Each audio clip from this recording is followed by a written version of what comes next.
అందరికీ నమస్కారం. గీతమ్మ కథల ప్రపంచానికి స్వాగతం. నేను గీతావాణి. ఇప్పుడు మనం ఠాగూర్ గోరాను ఆస్వాదిస్తున్నాం. 13వ భాగంలోకి ప్రవేశించాం. కథలోకి వెళ్ళిపోదాం. హఠాత్తుగా ఆనందమయ్యి కనిపించేసరికి సుచరిత ఆశ్చర్యపోయి, మిమ్మల్ని కలుసుకుందామని బయలుదేరబోతుంటే మీరే వచ్చారు అంది. నువ్వు బయలుదేరబోతున్నావని నాకు తెలియదు, కానీ ఎందుకు బయలుదేరుతున్నావో మాత్రం తెలుసు. నేను అందుకే బయలుదేరాను.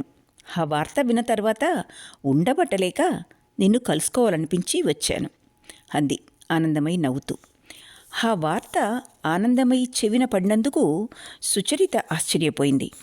ఆనందమయ్యి చెప్తూ ఉంటే జాగ్రత్తగా వినసాగింది. చిట్టితల్లి, వినయ్ను నేను స్వంత కొడుకుగా చూసుకుంటున్నాను. మీరు వాడిని ఆదరిస్తున్నారని విని మిమ్మల్ని ఎంతగానో ఆశీర్వదించాను. మీరు చిక్కుల్లో ఉన్నారని విని నేనెలా ఊరుకోగలను? నేను మీకేమైనా సహాయపడగలనో లేదో కానీ నా మనసు మాత్రం ఆందోళన చెంది పరిగెత్తుకుంటూ వచ్చాను. ఈ చిక్కంతటికి వినయ్యేనా కారణం? హెబ్బే కాదు అంది సుచరిత. ఇంత ఆందోళన చెలరేగడానికి లలితే కారణం. ఎవ్వరితోనూ చెప్పకుండా స్టీమర్ మీదకి లలిత వస్తుందని వినయ్ కల్లో కూడా అనుకోలేదు. కానీ ఇద్దరూ ముందుగానే కూడబలుక్కున్నారని నలుగురు అంటున్నారు. ఇక లలితకు పౌరుషం ఎక్కువ. పుకార్లను కాదనదు. అసలేం జరిగిందో చెప్పదు. కానీ ఏదో ఒకటి ఈ విషయంలో చేసి తీరాలిగా. ఈ గొడవంతా విన్న దగ్గర్నుంచి వినయ్ మనసు ఒక్క క్షణం కూడా శాంతి లేదు. తప్పంతా తన మీద వేసుకుంటున్నాడు అంది ఆనందమయ్యి. సుచరిత కొద్దిగా సిగ్గుపడి తల వంచుకుని, వినయ్ బాబూ అని అడిగింది. చూడమ్మా అంటూ అడ్డు వచ్చింది ఆనందమయ్యి. సుచరిత బాధతో తటపటాయిస్తుంటే, లలిత కోసం ఏమి చేయమన్నా వినయ్ చేసి తీరతాడు. చిన్నప్పటినుంచి ఎరుగున్నాను. ఒక్కసారి మనసును గనక అర్పిస్తే ఇక వెనక తీయడు. అందుకని వాడి మనసు తిరిగి తప్పుకోవడానికి వీల్లేకుండా ఎవరి స్వాధీనమైపోతుందో అని ఎడతెగకుండా భయపడుతూ ఉంటాను. లలిత అంగీకరించదేమో అని మీరు ఆదుర్దా పడక్కర్లేదు అంది సుచరిత, మనస్సు నుంచి భారం తొలగిపోయినట్టు. నాకు దాని సంగతి బాగా తెలుసు. ఇంతకీ వినయ్ బాబు హిందూ మతం వదిలివేయడానికి సిద్ధంగా ఉన్నారా? ఓహ్, అవసరమైతే వదిలివేస్తాడు. ఏమీ అనుమానం లేదు. వాడు హిందూ మతం వదిలిపెడతాడనే విషయం ఈ దశలో ఎందుకు? అదంత అవసరమా అని అడిగింది ఆనందమయ్యి. అదేమిటమ్మా, హిందూ మతంలోనే ఉంటూనే బ్రహ్మ సమాజం పిల్లని వినయ్ వివాహం చేసుకోవడానికి వీలవుతుందంటావా? వీలవుతుందంటారా? అలా చేయడం వాడికి ఇష్టమైతే మీకు అభ్యంతరం దేనికి అంది ఆనందమయ్యి. అదెలా సాధ్యమవుతుందో నాకు అర్థం కావటం లేదు అంది సుచరిత కంగారు పడుతూ. అది చాలా తేలిక. మా ఇంట్లో చూడు, తక్కిన వారు అనుసరించే ఆచారాలను నేను అనుసరించడం లేదు. అందుకే నన్ను చాలామంది క్రైస్తవ మతస్థురాలు అంటుంటారు. కర్మకాండల సమయంలో నేను వాటికి దూరంగా ఉంటాను. నీకు నవ్వు రావచ్చు, కానీ నా గదిలో గోరా కూడా మంచినీళ్ళు తాగడు. నీకు తెలుసా? అందుకని ఆ ఇల్లు నా ఇల్లు కాదని, వారి హిందూ సమాజం నాది కాదని ఎలా అనగలను? నా మట్టుకు నేను అలా అనలేను. వాళ్ళు నన్ను నిందించిన ఆ ఇంట్లోనే, ఆ సమాజంలోనే ఉంటున్నాను. ఆ నిందలు నాకేం ఆటంకమూ కావు.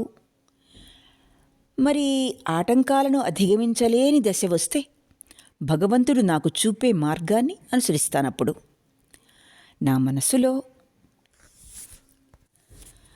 నా మనస్సులోదేమిటో చివరి వరకు చెప్తూనే ఉంటాను. అంగీకరించడం, అంగీకరించకపోవడం వాళ్ల వంతు. కానీ అంది సుచరిత సందిగ్ధంగా. చూడండి, మీకు బ్రహ్మ సమాజ భావాలు తెలుసు కదా. వినయ్ బాబు వాడి భావాలు అలాంటివే అంటూ అడ్డు వచ్చింది ఆనందమయ్యి. బ్రహ్మ సమాజం వారి భావాలు సృష్టికి అవతలివి కావుగా. మీ పత్రికల్లో వచ్చే వ్యాసాలన్నీ వినయ్ నాకు చదివి వినిపించాడు. మీ భావాల్లో పెద్ద విశిష్టత నాకేం గోచరించలేదు. ఇంతలో సుచరితను వెతుక్కుంటూ లలిత వచ్చింది. సుచరిత ముఖాన్ని బట్టి వారు తన విషయమే మాట్లాడుకుంటున్నారని గ్రహించి లలిత సిగ్గుపడింది. తప్పించుకుని వెళ్దామనుకుంది గాని వెంటనే వెళ్ళటానికి వంక తోచలేదు. రా లలిత, రా చిట్టి తల్లి అంటూ ఆనందమయ్యి లలిత చేయి పట్టుకొని ఆమె తన స్వంతమైనట్టు తన ప్రక్కన కూర్చోబెట్టుకుంది.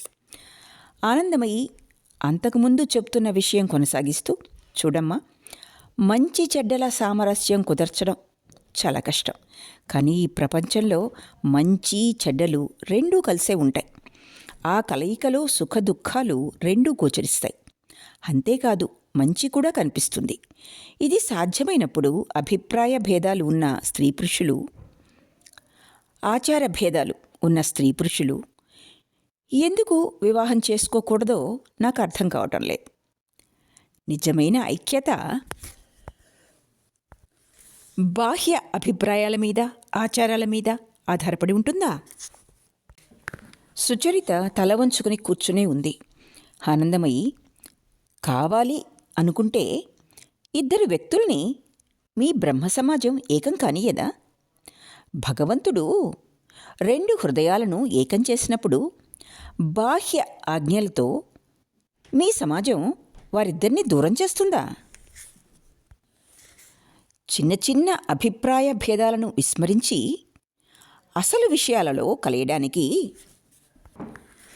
అంగీకరించే సమాజం ఈ ప్రపంచంలో లేదా?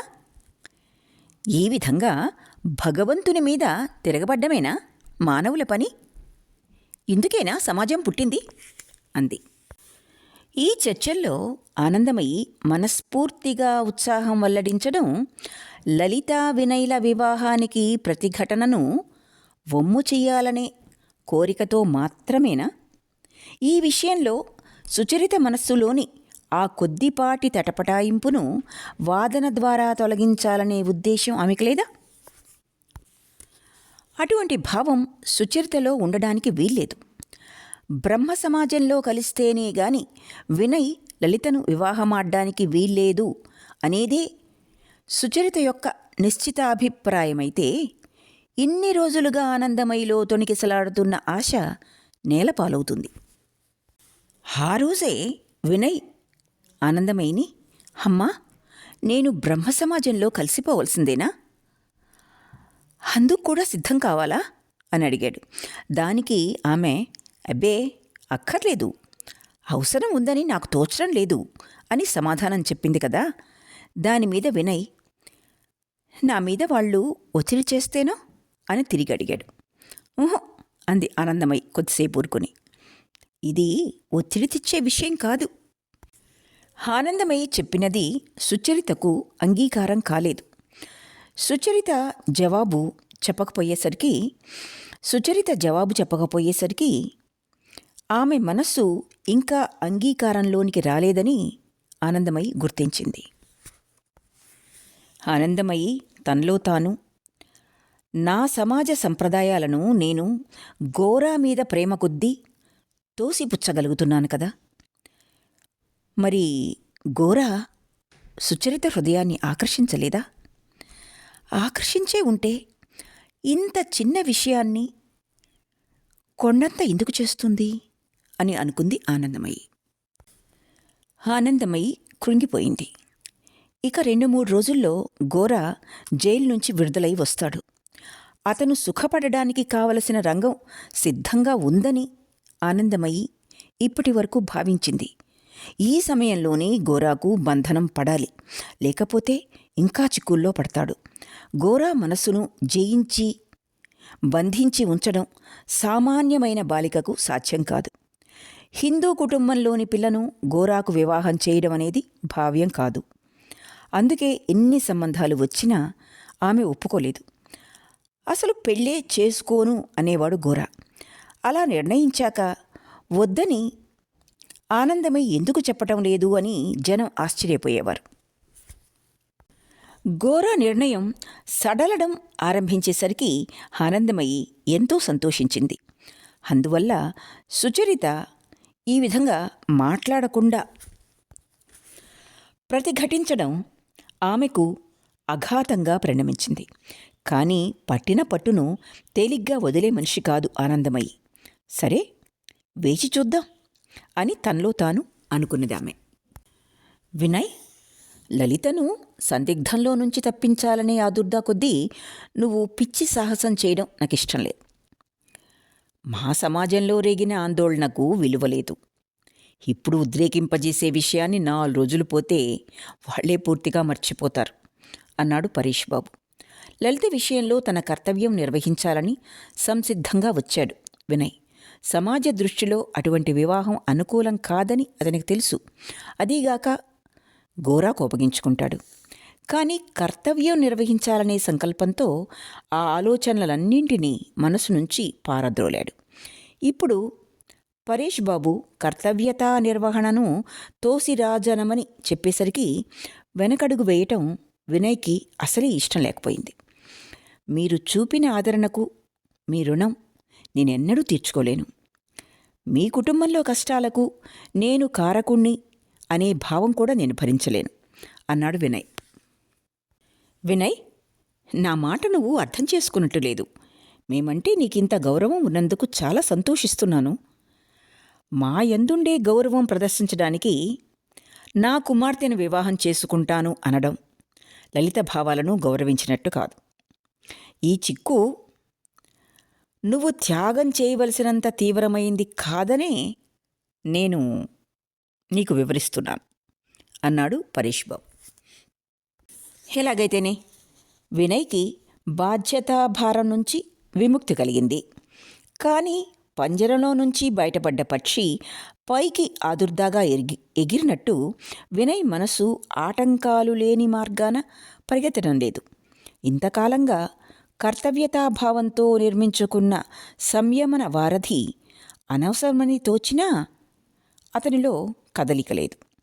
మొన్నటి వరకు అడుగడుగుకు భయపడుతూ వణికిపోతూ క్షణం క్షణం వెనకడుగు వేస్తున్న ప్రదేశమంతటినీ ఆక్రమించుకుని వెనక్కు మళ్ళటం కష్టమని ఇప్పుడు గ్రహించాడు. కర్తవ్యం అతన్ని చెయ్యి పట్టుకుని ఎక్కడికి లాక్కుని వెళ్ళిందో అక్కడే సోదరా వెనక్కి తిరుగు, ఇక ముందుకు పోనవసరం లేదు అంటోంది. కానీ అతని హృదయం కావాలంటే నువ్వు వెనక్కు మళ్ళు, నేను మాత్రం ఇక్కడనే ఉంటాను అంటోంది.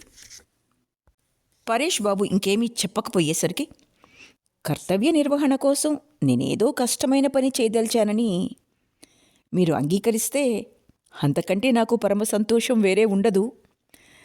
నాకు భయం.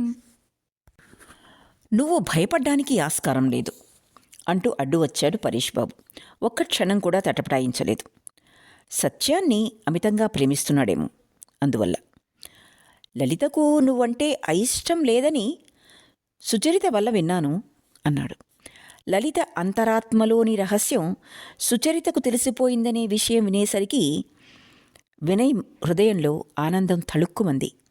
ఆ ఇద్దరు మిత్రులు తనను గురించి మనసులు విప్పుకొని మాట్లాడుకున్నారు అనే భావం కలిగేసరికి అతని హృదయం నిగూఢమైన ఆనందంతో జల్లుమంది. వెంటనే, నేను లలితకు తగిన వరుణ్ణని మీరు భావిస్తే అంతకంటే మహదానందం నాకు వేరే ఉండదు అన్నాడు. సరే, కాసేపు ఆగు, పైకి వెళ్ళి నా భార్యతో మాట్లాడి వస్తాను అన్నాడు పరేష్ బాబు. పరేష్ బాబు మేడ మీదకి వెళ్ళి వరదసుందరిని అడిగేసరికి ఆమె వినయ్ బ్రహ్మ సమాజంలో చేరాలి అంది. ఆ విషయం వేరే చెప్పాలా అన్నాడు పరేష్ బాబు. ముందు ఈ విషయం తేల్చుకోవాలి. వినయ్ని రమ్మనండి అంది. వినయ్ రాగానే ఉపోద్ఘాతం లేకుండా సూటిగా బ్రహ్మ సమాజంలో చేరటానికి తేదీ నిర్ణయించాలి అంది వరదసుందరి. చేరడం అత్యంత ఆవశ్యకమా అని అడిగాడు వినయ్ తటపటాయిస్తూ. అత్యంత ఆవశ్యకమే, లేకపోతే బ్రహ్మ సమాజం పిల్లని ఎలా వివాహం చేసుకుంటావు అంది వరదసుందరి. వినయ్ జవాబు చెప్పకుండా తల వంచుకున్నాడు. పరేష్ బాబు తన కుమార్తెను వినయ్ వివాహం చేసుకుంటాడని వినగానే బ్రహ్మ సమాజంలో చేరతాడని భావించి ఉంటాడు. నాకు బ్రహ్మ సమాజం అంటే అమిత గౌరవం. ఇంతవరకు నా ప్రవర్తనలో సమాజ బోధనలకు విరుద్ధమైంది ఏదీ లేదు. అలాంటప్పుడు నేను చేరడం తప్పనిసరా అన్నాడు వినయ్ తొట్రుపడుతూ. నీ అభిప్రాయాలు మా అభిప్రాయాలకు అనుగుణంగా ఉన్నప్పుడు చేరితే వచ్చే నష్టమేమిటి అని అడిగింది వరదసుందరి. హిందూ సమాజంతో నాకేమీ నిమిత్తం లేదని అనడం నాకు సాధ్యమవుతుందా అన్నాడు వినయ్. అలా నువ్వు అనుకుంటున్నప్పుడు ఈ విషయం నువ్వు తీసుకురావడమే తప్పు. మా మీద జాలి తలచో, మాకేదో మంచి చేద్దామనో లలితను వివాహం చేసుకోవడానికి సంసిద్ధత చూపావా అని నిలదీసి అడిగింది వరదసుందరి. ఇది వినయ్కి పెద్ద దెబ్బగా పరిణమించింది. తన ప్రతిపాదన వారికి అవమానకరంగా తోచిందని గ్రహించాడు. సంవత్సరం క్రితం కొత్త వివాహ చట్టం వచ్చింది. అప్పుడు వినయ్, గోరా దాన్ని తీవ్రంగా వ్యతిరేకిస్తూ పత్రికలకు వ్రాశారు. ఇప్పుడు తాను హిందువును కానని, ఆ చట్టం ప్రకారం వివాహం చేసుకోవడం వినయ్కి కష్టం అనిపించింది. హిందూ మతంలోనే ఉంటూ లలితను వివాహం చేసుకోవటానికి పరేష్ బాబు అంగీకరించడని తేలిపోయింది. వినయ్ నిట్టూర్చి వెళ్ళిపోదామని లేచి వాళ్ళిద్దరికీ నమస్కరించి, క్షమించండి, ఇంకా ఎక్కువ మాట్లాడి నా తప్పిదాన్ని అధికం చేసుకోను అన్నాడు. ఇలా అని క్రిందకు వెళ్ళిపోతుంటే వరండాలో ఒక మూల చిన్న బల్ల ముందు కూర్చొని లలిత ఉత్తరాలు వ్రాసుకోవడం చూశాడు. అతని అడుగుల చప్పుడుకు ఆమె తల పైకెత్తి ఆందోళనతో ఒక్క క్షణం అతనికేసి తేరిపార చూసింది. లలితకు వినయ్తో పరిచయం ఇటీవలది కాదు. అతని ముఖంలోనికి ఆమె ఎన్ని పర్యాయాలు చూడలేదు. కాని ఈ రోజున ఆమె చూపుల్లో ఏదో నిగూఢ భావం గోచరించింది. సుచరితకు ఒక్కతికే తెలిసిన లలిత ఆలోచనల రహస్యం ఆమె కనురెప్పల నీడలలో వినయ్కు ద్యోతకమైంది. ఆమె చూపుల్లోని మార్దవం వర్షపు చలదనంతో నిండిన మేఘంలా ఉంది. వినయ్ ఆమెకేసి ఒక్క క్షణం తేరిపార చూశాడు. ఆ చూపుకు ఆమె హృదయంలో బాధ దూసుకుపోయింది. వినయ్ మాట్లాడకుండా లలితకు నమస్కరించి క్రిందకు వెళ్ళిపోయాడు. జైల్లో నుంచి గోరా బయటకొచ్చేసరికి సింహద్వారంలో పరేష్ బాబు, వినయ్ నిరీక్షిస్తూ కనిపించారు. నెల రోజులంటే పెద్ద కాలమేమీ కాదు. గోరా పాదయాత్రకు బయలుదేరిన తర్వాత ఇంతకంటే ఎక్కువ కాలమే బంధుమిత్రులను విడిచి ఉన్నాడు. నెల రోజుల వియోగం తర్వాత బయటికి రాగానే వినయ్, పరేష్ బాబులు కనిపించేసరికి తిరిగి పాత స్నేహితుల మధ్య ఉద్భవించానని గోరా భావించుకున్నాడు.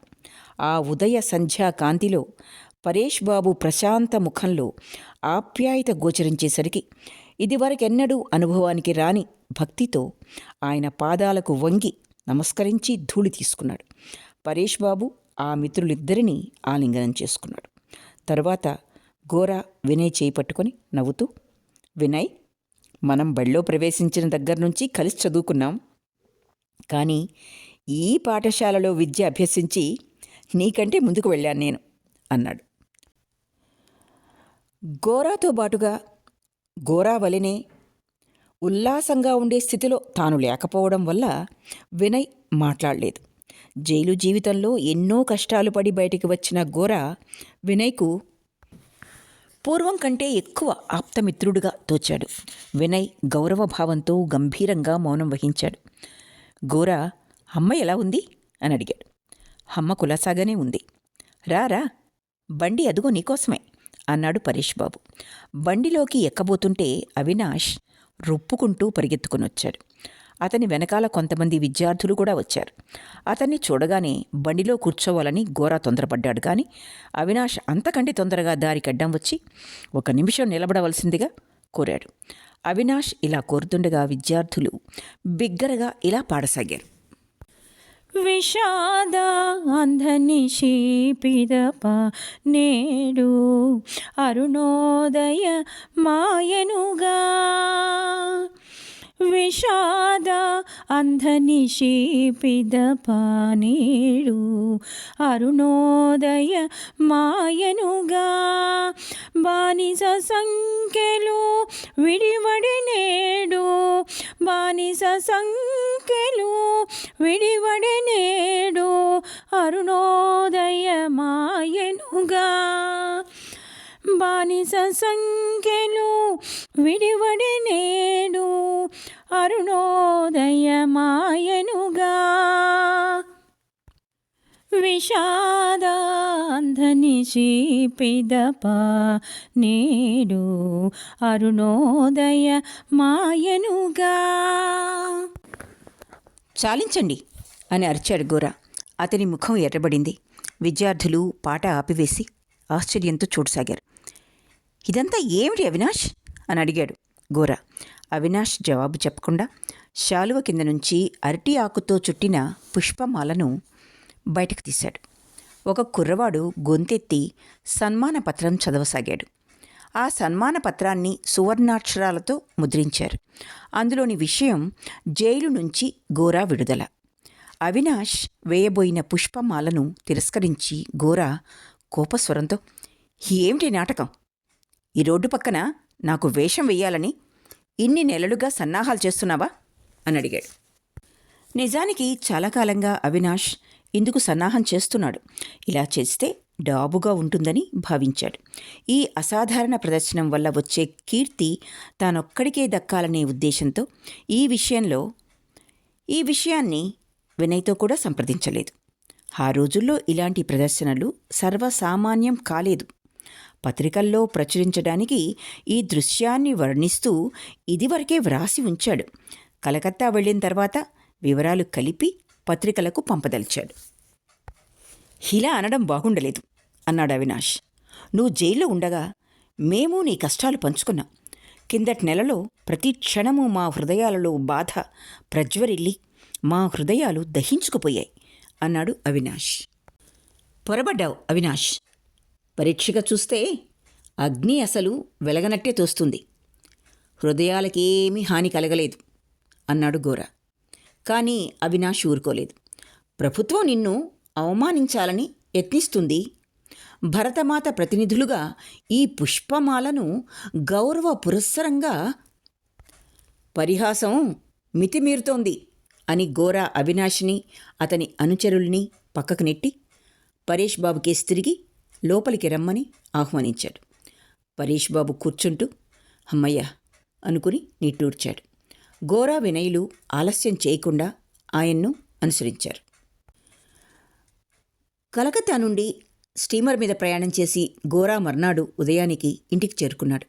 ఇంటి బయట అతనికి స్వాగతం ఇయ్యటానికి జనం గుంపులుగా చేరి నిరీక్షిస్తున్నారు.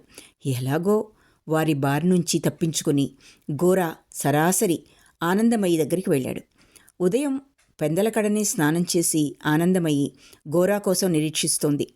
గోరా వచ్చి ఆమె పాదాలు తాకేసరికి ఇన్ని రోజులుగా కళ్ళల్లో కుక్కుకున్న నీళ్లు ఆపుకోలేకపోయింది. కృష్ణదయాళ్ గంగా స్నానం చేసి తిరిగి వచ్చిన తర్వాత గోరా దూరాన్నుంచే ప్రణామం చేశాడు గాని పాదాలు తాకలేదు. కృష్ణదయాళ్ దూరంగా కూర్చున్న తర్వాత గోరా, నాన్న, నేను ప్రాయశ్చిత్తం చేసుకుంటాను అన్నాడు. అవసరం లేదు అన్నాడు కృష్ణదయాళ్. జైల్లో నేను కష్టాలు పడలేదు గాని నేను కులభ్రష్టుణ్ణి కాకుండా జాగ్రత్త పడడం సాధ్యం కాలేదు. ఇప్పుడు కూడా ఆత్మనింద వల్ల నా మనస్సు శాంతించడం లేదు.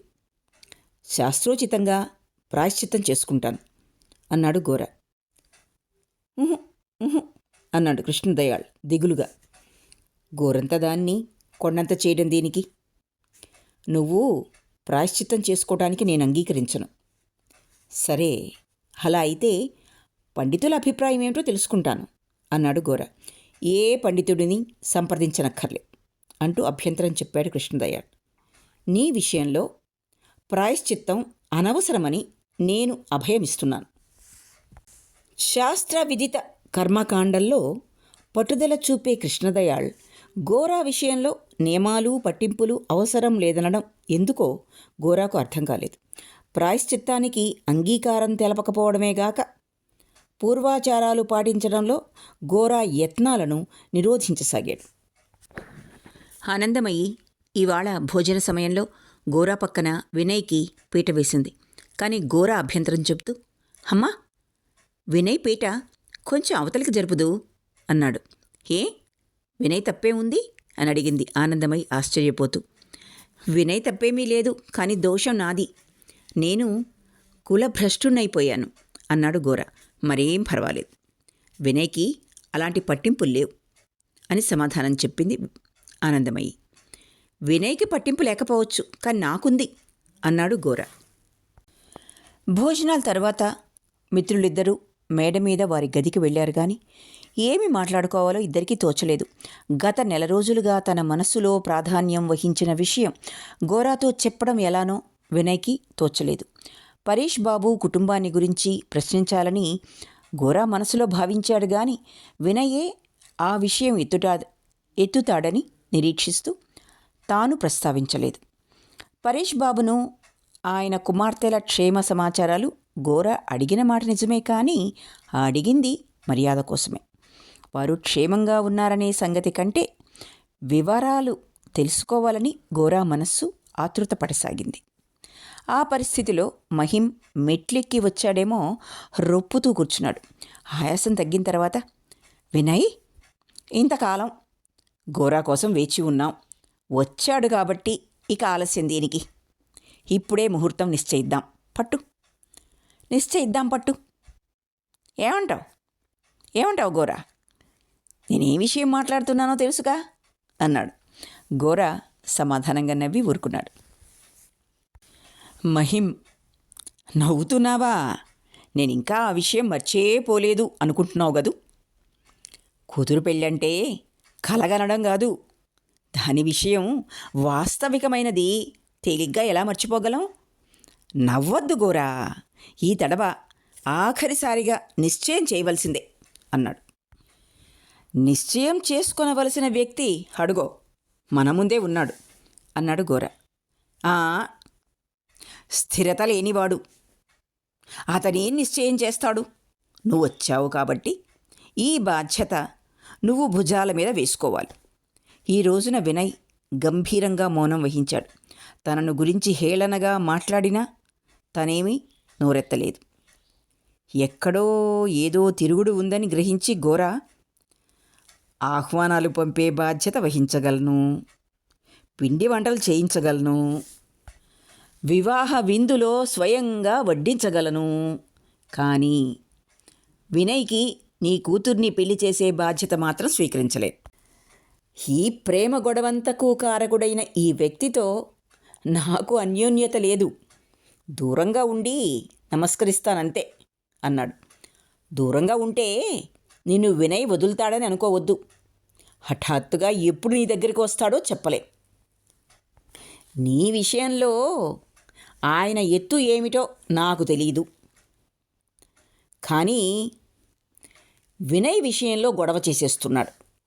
ఇదిగో, ఈ విషయంలో నువ్వు చురుకుగా పనిచేయకుండా అంతా మన్మధుడి మీద వదిలిపెడితే చివరికి నువ్వు పశ్చాత్తాపపడవలసి వస్తుంది, ముందుగానే చెప్తున్నాను అన్నాడు మహిం.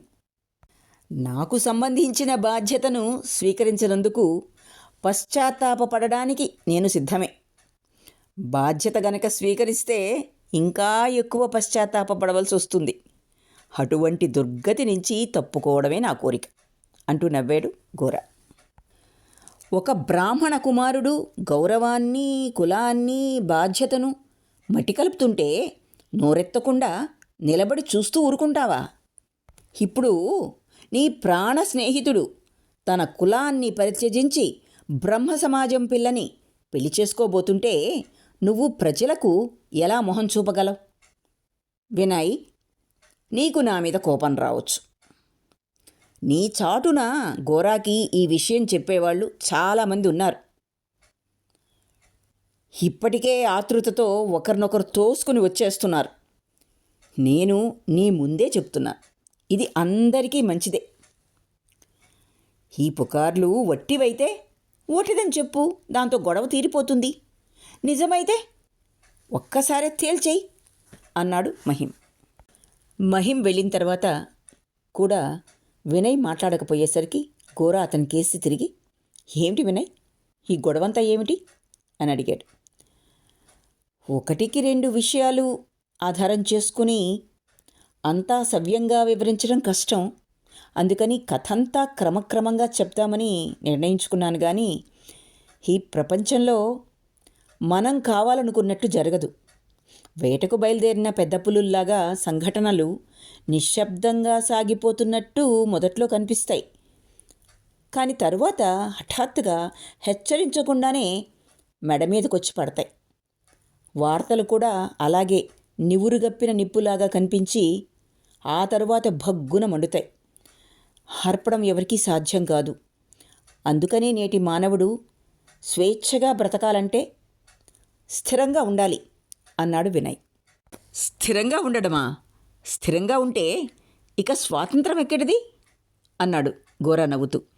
ప్రపంచమంతా కదులుతూ ఉంటే నిన్ను మాత్రం స్థిరంగా ఎందుకుండనిస్తుంది? సరిగ్గా వ్యతిరేక ఫలితం వస్తుంది.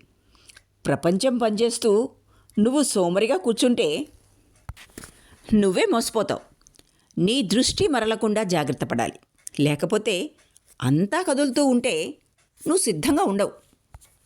అవును, నిజమేననుకో. కానీ నేనెప్పుడూ సిద్ధంగా ఉండను.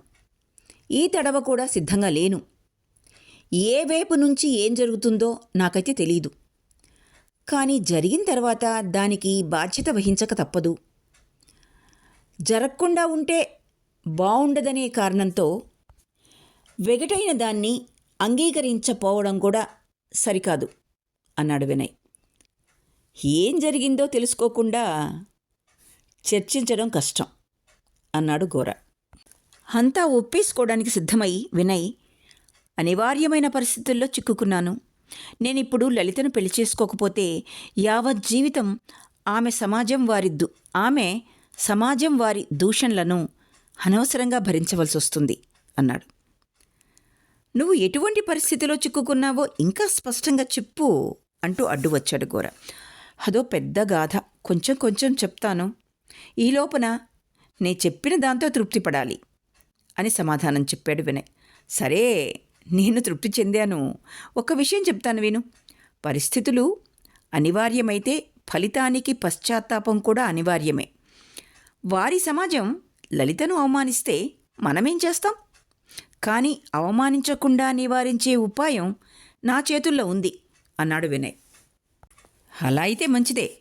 కానీ యథార్థాన్ని బిగ్గరగా చెప్పినంత మాత్రాన అదేమీ తేలిక అవ్వదు. అవసరమైనప్పుడు మనుషులు దొంగతనాలు, హత్యలు చేతనైతే చేస్తారు. కానీ ఈ యథార్థం వల్ల వారి పనులు సరి అయినవి అవుతాయా? లలితను వివాహం చేసుకుని నీ కర్తవ్యం నిర్వహించాలని తలపోస్తూ ఉన్నావు. కానీ అదే నీ ఉత్తమోత్తమమైన కర్తవ్యమని గట్టిగా చెప్పగలవా? సమాజం విషయంలో నీ మీద కర్తవ్యం లేదా? సమాజ కర్తవ్యం జ్ఞప్తిలో ఉంచుకునే బ్రహ్మ సమాజం బాలికను వివాహమాడ్డానికి నిరాకరించానని చెప్పకుండా వినయ్ తీవ్రంగా ఇలా వాదించసాగాడు. ఈ విషయంలో మనిద్దరం ఒక అభిప్రాయానికి రాలేం. వ్యక్తి మీద వ్యామోహంతో నేను సంఘానికి వ్యతిరేకంగా మాట్లాడడం లేదు. సంఘానికి, వ్యక్తులకు అతీతమైన మతం కేసే మనం చూడాలని నా వాదన. వ్యక్తిని రక్షించడం నా ప్రధాన కర్తవ్యం కానట్టే సంఘాన్ని రక్షించడం కూడా నా ప్రధాన కర్తవ్యం కాదు. నా ఉన్నత కర్తవ్యం ఒకటి, మతాన్ని రక్షించడమే. వ్యక్తిగత హక్కుల్ని, సాంఘిక హక్కుల్ని నిరాకరించి అంతా తనే అనే మతాన్ని నేను గౌరవించను అన్నాడు గోరా. నేను గౌరవిస్తాను అన్నాడు వినయ్ పౌరుషం హెచ్చి. సంఘం వ్యక్తి పునాదిగా మతాన్ని నిర్మించలేదు. అవి మతం మీద ఆధారపడి ఉన్నాయి. సంఘానికి కావలసిందే మతం అంటే అప్పుడు సంఘమే నాశనమైపోతుంది. సరైన మత స్వాతంత్రానికి సంఘం ఆటంకాలు కల్పిస్తే అటువంటి బేసబబు అడ్డంకులను దాటి సంఘానికి మన కర్తవ్యం నిర్వహిస్తాం. లలిత నేను వివాహం చేసుకోవడం తప్పు కాకపోతే సంఘానికి అనుకూలంగా లేదని చేసుకోకుండా ఉండడం మతాన్ని తోసిరాజనడమే. న్యాయాలు నిర్ణయించేది నువ్వు ఒక్కడవేనా? అటువంటి వివాహం చేసుకుంటే రేపు నీ సంతానం పరిస్థితి ఏమిటో ఆలోచించావా అని గోరా అడిగాడు. అలా ఆలోచించడం ప్రారంభిస్తే సాంఘిక అన్యాయాలు శాశ్వతంగా ఉండిపోయేటట్టు చేస్తాం. పాశ్చాత్య యజమాని చేసే అవమానాలకు, తన్నులకు కిక్కురు మనకుండా పడి ఉండే బీద గుమస్తాని నిందించడం దేనికి? అతను తన సంతానం పరిస్థితిని ఆలోచిస్తున్నాడుగా అన్నాడు వినయ్. గోరాతో వాదనలో ఇదివరలో ఎన్నడూ వెళ్ళనంత దూరం వినయ్ వెళ్ళాడు. కొద్ది వారాల క్రితమైతే సంఘాన్నుంచి విడిపోవడానికి పూర్తిగా సందేహించేవాడే. ఈ విషయమై తనలో తాను తర్కించుకోవడానికి కూడా సాహసించేవాడు కాదు.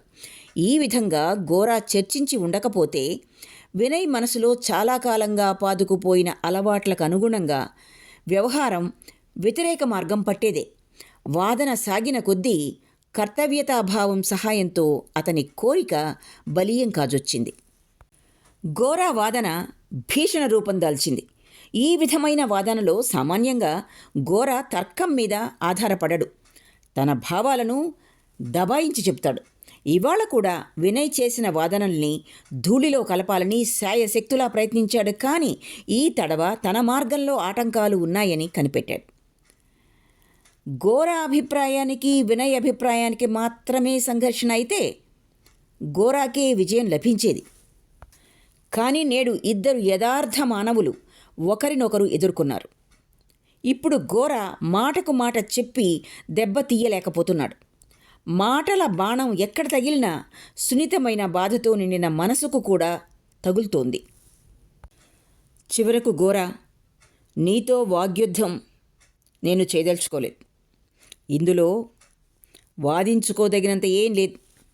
ఇది హృదయానికి మాత్రమే అర్థమయ్యే విషయం.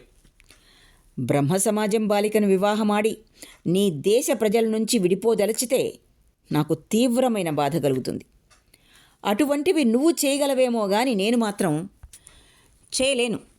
అక్కడే నీకు నాకు మధ్య ఉన్న భేదం. మనకు వివేకంలో కానీ తెలివితేటల్లో కానీ భేదం లేదు. నీ అపేక్షలు నా అపేక్షల నుంచి వేరే మార్గం తొక్కాయి. నువ్వు సంఘాన్ని దెబ్బతీయదలిచినప్పుడు అదంటే నీకు జాలి ఎలా కలుగుతుంది? కానీ నాకందులో జీవం గోచరిస్తుంది. నువ్వెన్ని తప్పులు చూపినా, ఎంత నిందించినా నాకు కావలసింది భారతదేశం. నేను గాని ఇతరులు గాని భరతమాత కంటే గొప్పవారు కావాలని కోరను. నూలు పోగంతైన భరతమాతతో విడిపోవడానికి నేనే పని చెయ్యను. వినయ్ జవాబు చెప్పకముందే గోరా, వినయ్, ఈ విషయంలో నాతో వాదించి లాభం లేదు.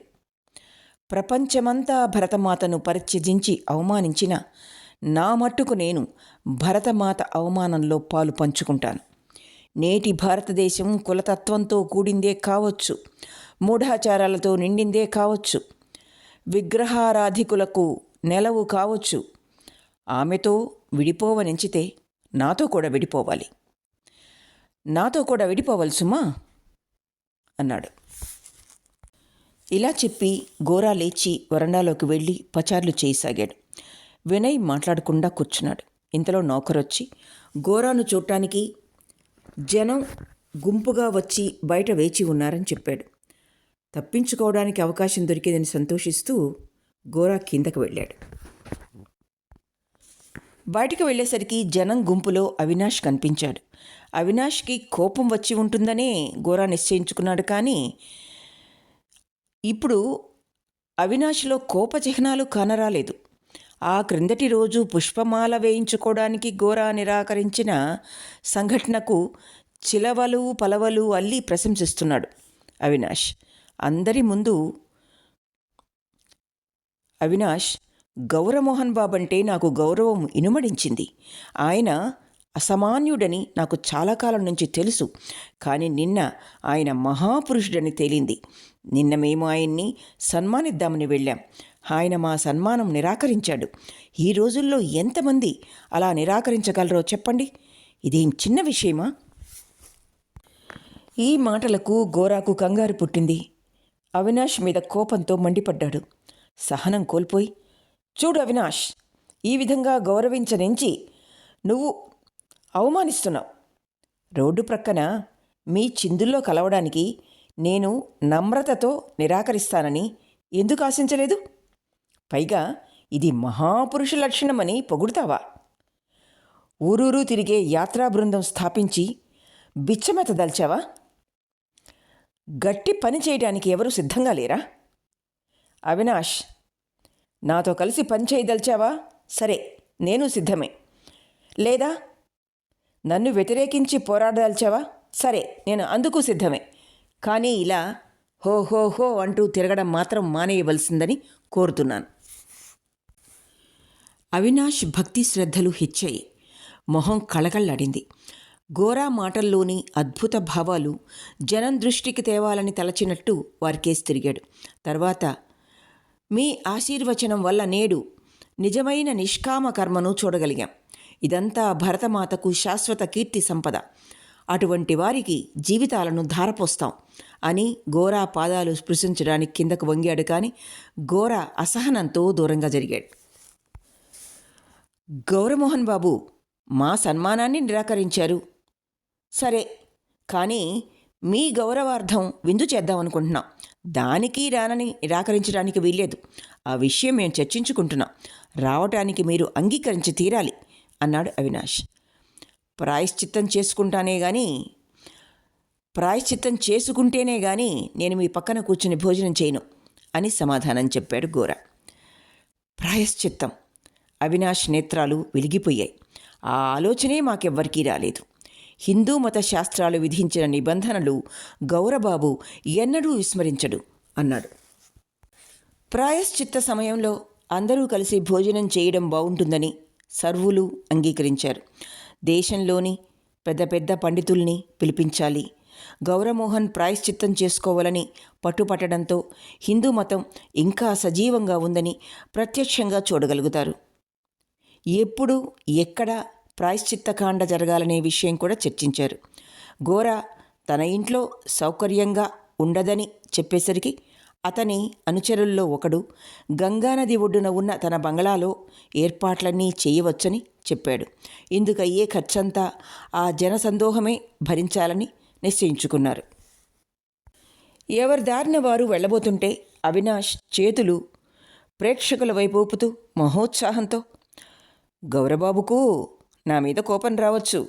హృదయం సంతోషంతో నిండిపోయినప్పుడు భావాలను అరికట్టడం ఎవరి తరం కాదు.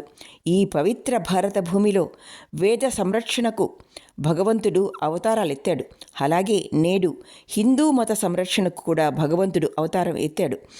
ఈ భూప్రపంచంలో మన దేశంలో మాత్రమే 6 ఋతువులున్నాయి. ఈ మన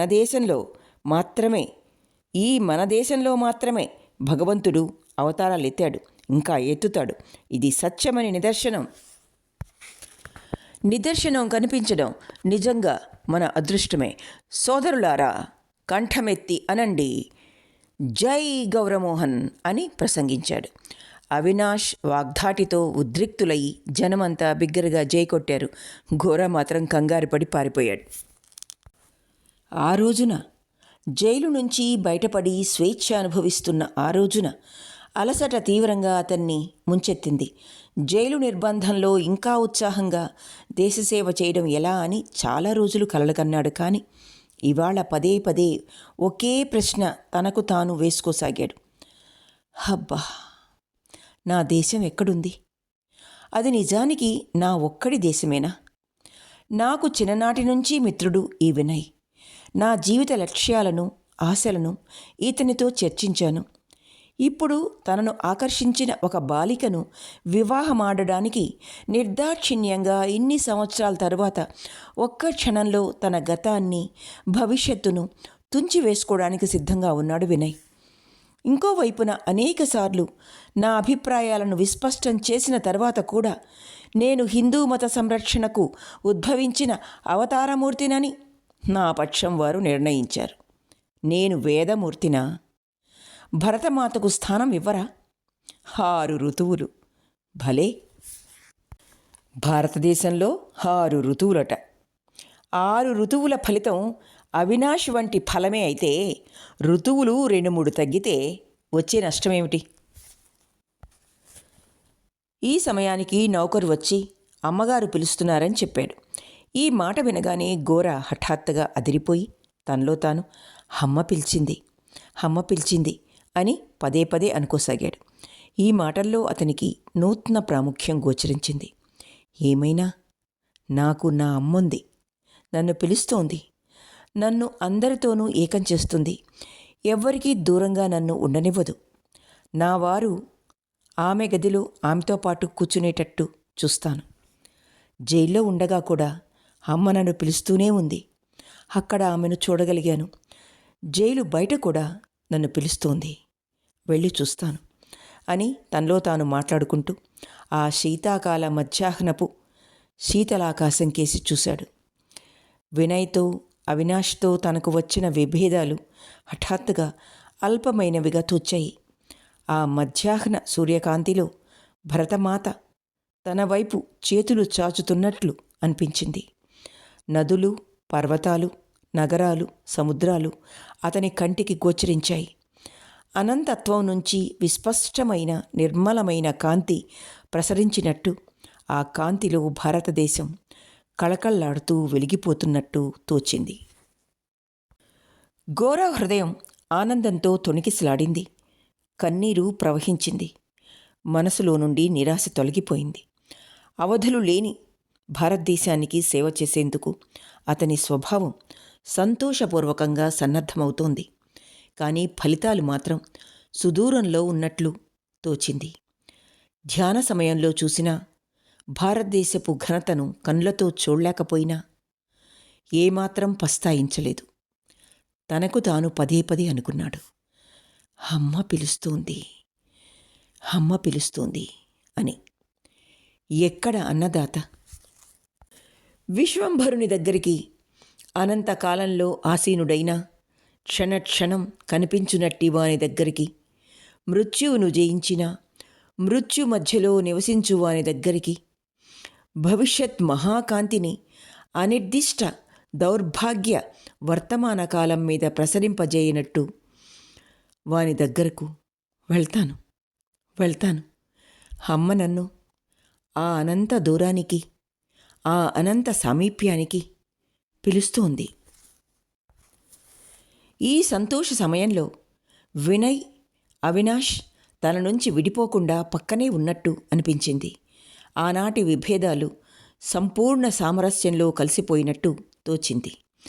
గోరా ఆనందమయి గదిలోకి అడుగుపెట్టేసరికి అతని ముఖం ఈ ఆనంద ప్రకాశంతో మారిపోయింది. కళ్లకు కనిపించే ప్రతిదాని వెనక ఏదో అద్భుతమైంది ఉన్నట్టు తోచింది. హఠాత్తుగా వచ్చాడేమో. తల్లి ప్రక్కన కూర్చుని ఉన్నది ఎవరో మొదట్లో గుర్తుపట్టలేదు. సుచరిత లేచి తలవంచి నమస్కరించింది. నువ్వా వచ్చింది? కూర్చో అన్నాడు గోరా. నువ్వేనా వచ్చింది అని అదేదో సామాన్య సంఘటన కాక ఏదో విశిష్టమైనదన్నట్టుగా మాట్లాడాడు గోరా. ఒకప్పుడు గోరా సుచరితను తప్పించుకుని తిరిగాడు. పాదయాత్ర చేసేటప్పుడు, రకరకాల కష్టాలు అనుభవించేటప్పుడు సుచరితను మర్చిపోగలిగాడు. కానీ జైల్లో నివసించే కాలంలో సుచరిత స్మృతి అతనిని వెంటాడజొచ్చింది. భారతదేశంలో స్త్రీలు ఉన్నారనే విషయమే గోరా మనసులో ఒకప్పుడు ప్రవేశించలేదు. ఇప్పుడు సుచరిత ద్వారా నూతన సత్యాన్ని కనుక్కున్నాడు.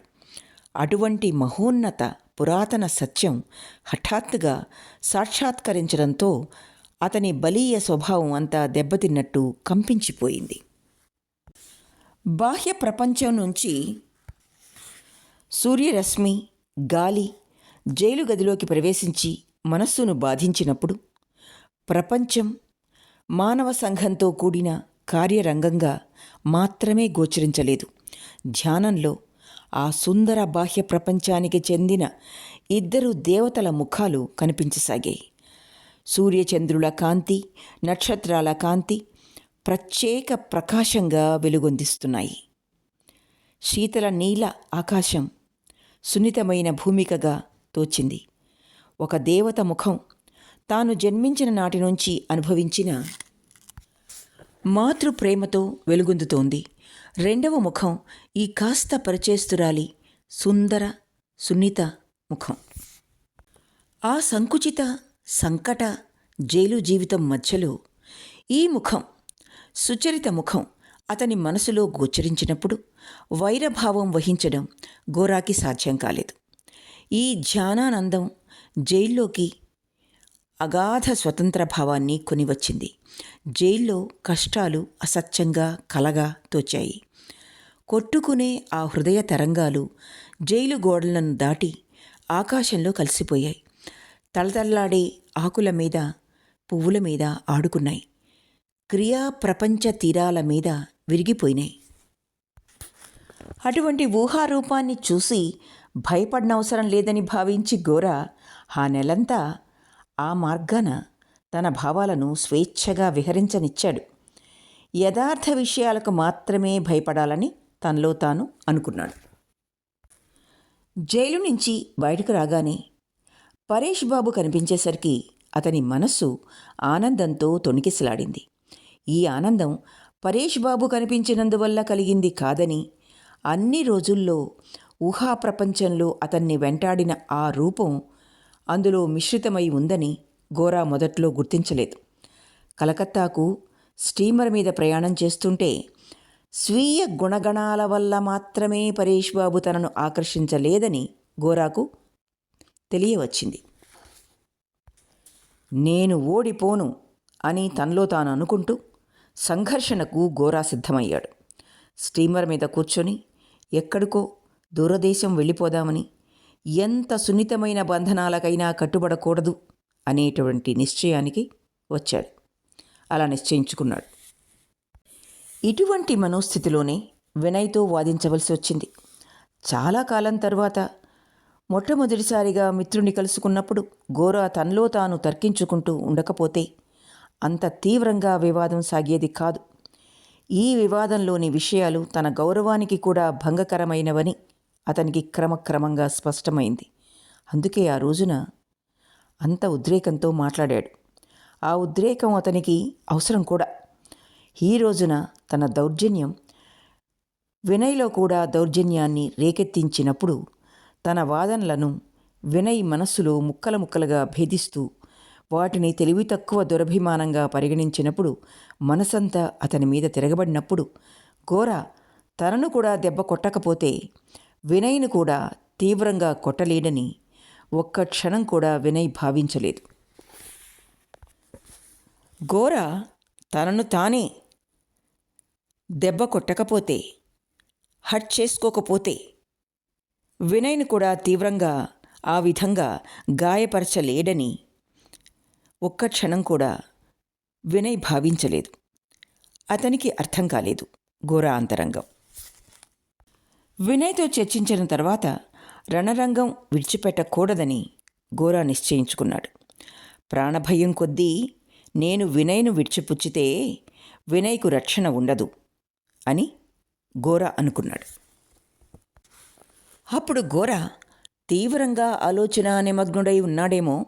సుచరితను ప్రత్యేక వ్యక్తిగా గాక ఒక భావంగా పరిగణించాడు. సుచరిత ఆకృతిలో భారత స్త్రీ రూపంలో గోరాకు గోచరించింది. సుచరిత ఆకృతిలో భారత స్త్రీ రూపంలో గోరాకు గోచరించింది.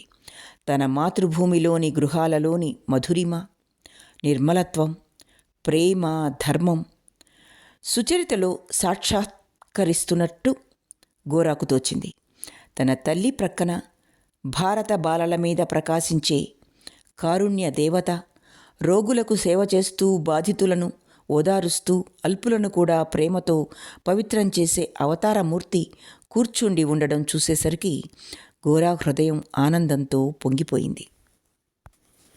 అల్పాతి అల్పుల్ని కూడా కష్ట సమయంలో విడనాడని, ఎన్నడూ మనల్ని అసహించుకొని పూజార్హమైందైన అనర్హుల పట్ల కూడా భక్తి శ్రద్ధలు చూపే మహాశక్తి సుచరితలో అతనికి ద్యోతకమైంది. ఆమె రమణీయ ప్రావీణ్య హస్తాలు మన కార్యకలాపాల మీద స్వార్థ త్యాగముద్రను వేస్తున్నట్టు, భగవంతుడు ప్రసాదించిన సర్వశక్తి సంపన్నమై సదా సహిష్ణుతతో విలసిల్లే శాశ్వత ప్రేమ కానుకగా ఆమె అతనికి తోచింది. తనలో తాను అనుకున్నాడు, ఈ రమణీయ కానుకను మనం ఇంతవరకు గమనించనే లేదు, దాచేశాం. మన దుర్దశకు ఇంతకంటే స్పష్టమైన చిహ్నం ఇంకేం ఉంది? స్త్రీలనే మాతృభూమి అనడం భావ్యమని తలపోశాడు. శతదళ పద్మంలో భారం హృదయాంతరాళంలో ఆసీనమైంది ఆమెయే. మనం ఆమె దాసులం. మన దేశ దౌర్భాగ్యం ఆమెకు అవమానకరం. ఈ అవమానాలను మనం ఉపేక్షిస్తున్నాం కాబట్టే మన యొక్క మగసిరికి సిగ్గు చెందాలి. గోర తన ఆలోచనకు తానే ఆశ్చర్యపోయాడు. భారత స్త్రీని గుర్తించనంతవరకు భారతదేశం అంటే ఎంత అనిర్దిష్టమైందో గోర గుర్తించలేదు.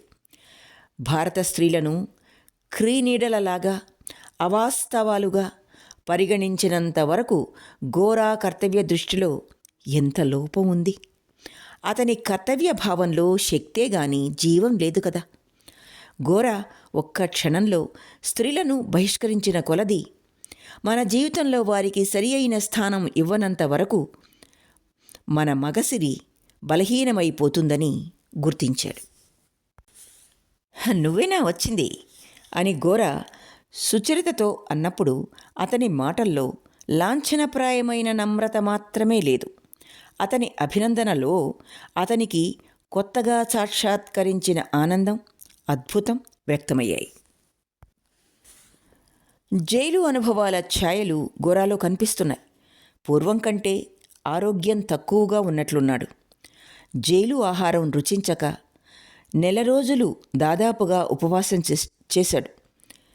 అతని శరీర వర్ణం కూడా పూర్వం అంతా కాంతివంతంగా లేదు. పాలిపోయినట్లు కనిపించాడు. జుట్టు అంటకత్తెర వేశారేమో. ముఖంలోని సున్నితత్వం ఇంకా బాగా గోచరిస్తూ ఉంది. ఘోర ఆకృతిని చూసేసరికి సుచరిత మనసులో బాధతో పాటు అతనంటే విశిష్ట గౌరవం జనించినట్టు తోచింది. శిరస్సు వంచి నమస్కరించి అతని పాదధూళిని తీసుకుందామని తలచింది. పొగగాని ఇంధనగాని కనిపించకుండా మండిపోయే అగ్నిజ్వాలల ఘోర ఆమెకు సాక్షాత్కరించాడు.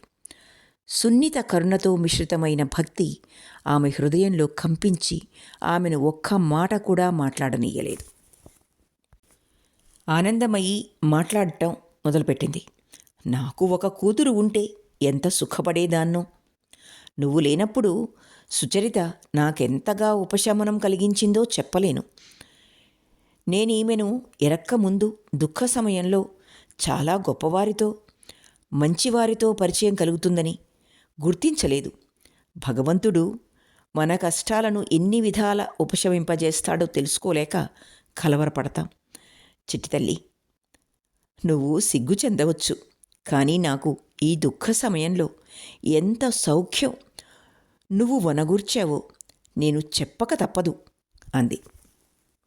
ఘోర సుచరిత సిగ్గుముఖంలోకి కృతజ్ఞతాపూర్వకంగా చూసి ఆనందమయితో, దుఃఖకాలంలో నీ దుఃఖం పంచుకోవడానికి వస్తూ ఉండేది, ఇప్పుడు ఈ సంతోష సమయంలో నీ సంతోషాన్ని ఇనుమడింపజేయడానికి వచ్చింది.